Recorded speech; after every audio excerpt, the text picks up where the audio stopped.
Kenya itandawiri kwa umoja na uzalendo. Mimi ni Mkenya mzalendo. Je, wewe? Mimi ni Mkenya mzalendo daima. Mtaniwia radhi, today my voice is a bit hoarse because I'm experiencing some cold, just like I'm sure many people here. But straight away, we'll go to say that our country remains very committed to international peace and democracy. And that is why His Excellency the President has issued a statement calling on all of the parties that are involved in the whole conflict that is going on to use the various mechanisms, the multilateral platforms to de-escalate the violence. But at the same time, as you may be aware, already all Kenyans who are in those areas that are affected by the existing conflict in the Middle East are advised to avoid any place that there is conflict, to reduce movement, and also to take care of themselves and use the numbers that have been provided across various platforms to reach out to our embassies. The government remains very committed to ensuring they're going about their business in the very many places that are affected, by this conflict that is now going on. Really was a great Kenyan. I was privileged personally to serve with him in the 11th and 12th Parliament. And also, he was a personal family friend, my family and I. So we are sad to see this happening. And further to it is to really call out those who are trying to milk political capital out of this tragedy and, furthering narratives that are neither here nor there. I think for anyone who is in their right mind and who deserves to be a leader, you are supposed to allow your family, to mourn when one of them is, I mean, if you lose somebody, let the family mourn. You cannot just use that opportunity. And especially members of the opposition in casting aspersions and making wild allegations that are unsubstantiated. I think that is totally unacceptable and dramatizing everything just to make, and to settle political scores. I think that is totally unacceptable. And so, to the family and friends and relatives of Honorable Johanna Ngeno, and also the other Kenyans, who lost their lives, we send our most sincere condolences. And yesterday we were there at Lee Funeral Home to receive the remains of their bodies, together with many other leaders. And it's quite sad to see that what has happened and the many families that have been affected. The pilot, the photographer, all of the people who are involved, in this. We really want to send our most sincere, condolences, and including the family of Johanna Ngeno and Naya and the two little children. It's really, really unfortunate that we are seeing this. We continue to experience, rains, and these rains have come earlier than others, the usual way, the pattern. But also, we are advising our farmers to also take advantage and plant, because on one hand we are having drought, that contradiction, and then on the other hand we are having heavy rains. So we usually have that challenge of coordination in terms of now, but it gives us some respite. It makes us to know that now at least we have something that we can look up to in terms of ensuring that we have enough food reserves. Kenya is experiencing the visible effects of global climate change. Rainfall patterns have shifted, with the long rains arriving earlier than historically anticipated. Significantly, the precipitation has already been recorded in January and February 2026. Remember very well that there was a failure of the October, November, December rains. And so therefore the government is issuing, this information to our farmers that the rains are here. Plant confidently. The Kenya Meteorological Department has confirmed adequate soil moisture for the current planting season. Timely planting will optimize yields and strengthen natural food security. In its in our advisory as a government through the meteorological department, we expect continued heavy rainfall exceeding 20 millimeters, extending to 3rd March in the Lake Victoria region and highlands west of the Rift Valley. Intensify, intensity is expected to ease from the same period, and so therefore we need to ask our people to really look out for the hotspot areas at heightened risk of flooding, flash floods, and landslide include Lake Victoria Basin counties, so there could be some flooding there. Highlands west and east of Rift Valley, Nairobi and its environs, coastal and southeastern lowlands. So please, this is an alert that there could be some flooding and flash floods. So you need to be very careful, because of that, and landslides. And you know very well, we've just come from the experience of Elgeyo Marakwet landslide. The government, through the National Disaster Operation Center, working closely with the Kenya Meteorological Department, we advise residents in low-lying and landslide-prone areas to relocate immediately to higher and safer ground. Kenyans are urged to avoid driving or walking through moving water, remaining in open fields during storms, or sheltering under trees due to lightning risks. Recent heavy rains have already claimed lives. These losses are deeply regrettable and underscore the urgency of heeding early warning advisories. The government stands ready through the National Disaster Operations Center to coordinate and support affected families and communities, preparedness, and also so that we are able to save lives. The government calls for vigilance and collective responsibility. It's also true that now we have an active HIV prevention injection. It's very interesting for many people. So Kenya continues to lead in the continent in advancing innovative public health solutions, and the Ministry of Health has introduced lenacapavir. I don't know how you pronounce this one. Lenacapavir. Okay, we'll get to know how to pronounce it better. It depends on where you went to school. Yesterday we were at the Alliance High School, celebrating 100 years. The chief guest was His Excellency the President. And a long-active injectable pre-exposure prophylaxis for HIV prevention, while often referred to in public discourse as a vaccine, or short, it is not a traditional vaccine. It is a highly effective injectable administered twice annually. This intervention reduces the risk of HIV acquisition by more than 99.9% when properly administered. But this is not to call for people to go into rampage just because now they cannot get infected by HIV and AIDS. But it's a good development. So it reduces infection by 99.9%. It's a very great development in terms of medicine. The first phase of national rollout begins in early March. We are in early March, today, 2nd of March. Kenya received 21,000 starter doses in mid-February, with additional consignments expected to arrive soon. The initial rollout will prioritize 15 high-burden counties: Mombasa, Kilifi, Machakos, Nairobi, Kajiado, Nakuru, Uasin Gishu, Kakamega, Busia, Siaya, Kisumu, Migori, Homa Bay, Kisii, and Kiambu. The injectable will be provided free of charge at designated public health facilities and NASCOP-supported sites. Eligible individuals should visit their nearest health facility for screening, administration by qualified healthcare workers, approved by the Pharmacy and Poisons Board, and endorsed by the World Health Organization. This breakthrough places Kenya among the first African nations to deploy this cutting-edge prevention tool.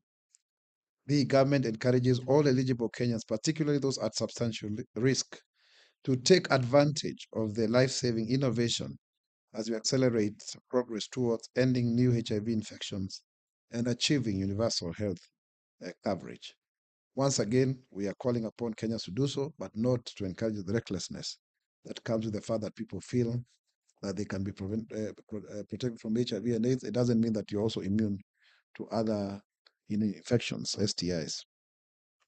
The NADCO report, we still see some people saying that the NADCO report is not being implemented. We want to once again reiterate that we are very committed to the implementation of the NADCO report. As we had said earlier, This is for emphasis. We are using the three-pronged approach. First and foremost is there are templates for all the 54 state departments that are being implemented under each state department is headed by a principal secretary. We also have the 16 pieces of legislation, and of course, the question of the referendum that needs to be, dealt with either during the general elections or any other way. So that remains to be our commitment of the 10-point agenda. And you can see that the task force is very well facilitated.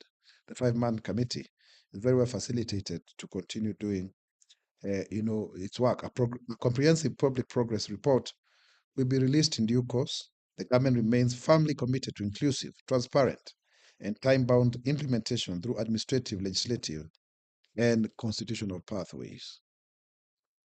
It's also very important, and especially for our Gen Zs, to reiterate what the IBC has said. We want to register over 6 million Kenyans. And this is very, very important so that 70% of this being the youth. The government is very key in ensuring that we provide the requisite resources to the IEBC. And we are happy that recently, of course, the elections that were done by the IEBC, the by-elections, were successful. And we congratulate the UDA party for sweeping through the ruling party. That is a clear testament that people have confidence in the government. That when you see, the government, the ruling party winning all of the four seats, and then we hear the people in the opposition saying, "Oh no, these kind of things." I mean, the best way to know what people are thinking is the results of the elections. All those other things are shenanigans. So really, that is a very good thing, and we congratulate the people of Isiolo, and also Mbere for giving us the mapacha, the tweets, in the Ebrorian Muminje. That is really, really wonderful. And if anyone is doubting, you can shout out here and hold huge public rallies. But the truth of the matter is, what matters is at the ballot. It's how many people show up, and then we move on. So if really truly you are strong as you do, then prove it in the ballot. And that we are ready as a government to ensure free and fair, transparent elections, because we are confident that Kenyans are happy with what we are doing as a government, because they can clearly see the manifestation of all that which we've been planning for the last 3 years and implementing. It's coming into fruition. The other thing that also we want to state is that the Commission, the IBC, will take firm and lawful action against individual or groups engaging in premature national campaigns outside legally stipulated areas in accordance with the Elections Act and related regulations. Credible elections remain the cornerstone of our democracy. So some people are already doing campaigns as we are doing development projects as a government, because we are doing public participation. We are telling people, like yesterday with the president at the Kikuyu Affordable Housing, we are telling people what we've been able to do so far, because we have, a scorecard. We have the plan, and we are tracking it, the better plan, and implementing it accordingly. So those of the other people are just, and they are not really quite showing what is the alternative view on these matters. But we as a government will remain committed to doing what it is that we promise to Kenyans and delivering accordingly. Further, there is this issue of JKA upgrade. We need to clarify as follows. The government wishes to clarify reports regarding a purported fresh PPP deal involving the Adani Group for the upgrade of the Jomo Kenyatta International Airport. The proposed public-private partnership agreement has been formally terminated. The government, through the Kenya Airports Authority, confirmed this position in court on 24th of February 2026. So I think let us not have, people trying to create propaganda. The government is now advancing listen to this, a sovereign integrated JKA master plan. The project includes the development of a new passenger terminal, construction of a second runway, expansion of the airfield, and the development of an airport city. Construction is scheduled to commence this year, as highlighted by His Excellency President William Ruto, under full government oversight. This strategic approach safeguards national interests, ensures value for money, and accelerates delivery while positioning JKI as East Africa's premier aviation hub.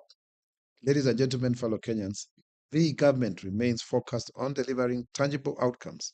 We call upon all members of the public to cooperate and to ensure vigilance during these rainy seasons, and also take care of themselves, those that are abroad because of the war that is going on. Ensure that they verify what is being reported, so that they avoid fake news and alarmist statements, and ensure that we have collective statement to national progress. Kenya itainuka, Kenya itasimama, Kenya itanawiri kwa umoja na uzalendo. Mimi ni Mkenya mzalendo. Je, wewe? Mimi ni Mkenya mzalendo daima. So at this point in time, I would like to welcome any questions from any one of you. Sorry again for my voice. It's not one of the best, but lazima kazi ifanyike. So sijui nani atakuwa wa kwanza. Tuna maswali gani? Jeffrey, you can moderate the session for us. Okay, how many are having questions? Oh, show hand. We have one. Another one? Okay, maybe we'll take this. Okay, go ahead. Your media house and the question. Asante. Jina langu ni Mathenge Ngatia kutoka Citizen. Swali langu la kwanza ni serikali ina mpango gani wa kuhakikisha Wakenya walioko katika mataifa hayo ambayo sasa hivi yamekumbwa na vita vya kimataifa yako na usalama? Alafu pili, msimamo rasmi wa Kenya ni upi kuhusu mzozo huu wa kimataifa? Tatu, Kenya imechukua hatua zozote za kidiplomasia kuhimiza amani na utulivu? Alafu mwisho, serikali imewasiliana na balozi zetu katika mataifa yaliyoathirika ili kuhakikisha Wakenya wako salama. Asante. Asante sana. Mwanzo ni kusema kwamba tumetoa tahadhari na umeona Waziri Mkuu Musalia Mudavadi ametoa taarifa ya kuambia Wakenya wote ambao wanahusika ama katika nchi hizo wapunguze safari zao na shughuli zao.